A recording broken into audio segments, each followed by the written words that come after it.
PSC board 2025 में आया हुआ एक कोऑर्डिनेट ज्योमेट्री का बहुत ही अच्छा एमसीक्यू है। आओ इसको सॉल्व करते हैं और समझते हैं कि कौन सा इसके लिए सबसे परफेक्ट मेथड रहेगा जो हमारे टाइम को भी बचाएगा।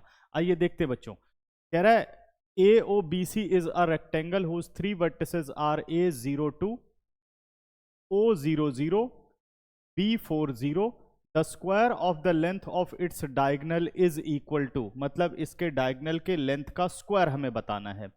तो अब ऐसे क्वेश्चन को करते कैसे, और सबसे पहले आप ये देखिए कि ऐसे क्वेश्चन को पहचानना कैसे है जो हम मेथड पे बात करने वाले हैं।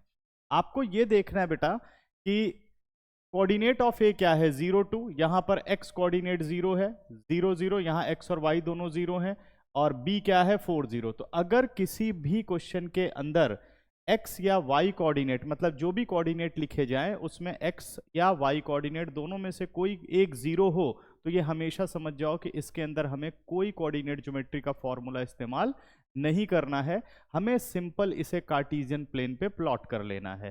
ठीक है ना।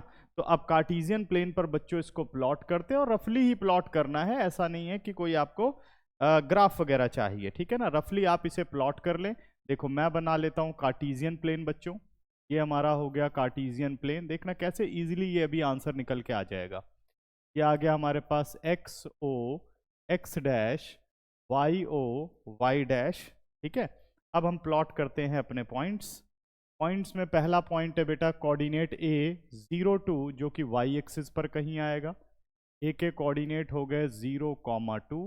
कोऑर्डिनेट ऑफ ओ हो गया 0 0, ये रहा हमारे पास वर्टेक्स ओ उस रेक्टेंगल का 0 0, एंड वर्टेक्स बी हो गया 4 0, तो कहीं यहाँ पर आएगा एक्स एक्सिस पर 4 0। अच्छा, अब बच्चों आपको इसका फोर्थ वर्टेक्स निकालना है। तो फोर्थ वर्टेक्स पक्का पता है कि फोर्थ वर्टेक्स की विड्थ कितनी होनी चाहिए, 2 यूनिट होनी चाहिए, और लेंथ कितनी होनी चाहिए 4 यूनिट, तभी ये रेक्टेंगल बनेगा।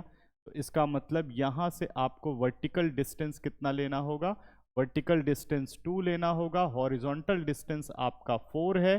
तो ये जो कोऑर्डिनेट C बन गया, ये बन गया आपका 4, 2। तो ये परफेक्ट रेक्टेंगल तैयार हो गया AOBC। अब आपको लेंथ ऑफ डायगोनल के स्क्वायर को निकालना है। तो लेंथ ऑफ डायगोनल अगर निकालना हो तो क्या मैं यहाँ पे पाइथागोरस थ्योरम लगा सकता हूँ? ठीक है ना, क्योंकि ट्राइंगल बन गई OBC। तो अगर मैं पाइथागोरस थ्योरम लगाऊं तो 4 का स्क्वायर 16, 2 का स्क्वायर 4, यानी आंसर आ गया √20, एंड डायगोनल कितना आ गया √20, और √20 का स्क्वायर कितना होता है 20। तो इसलिए इस क्वेश्चन का करेक्ट आंसर हो गया 20। तो समझ गए।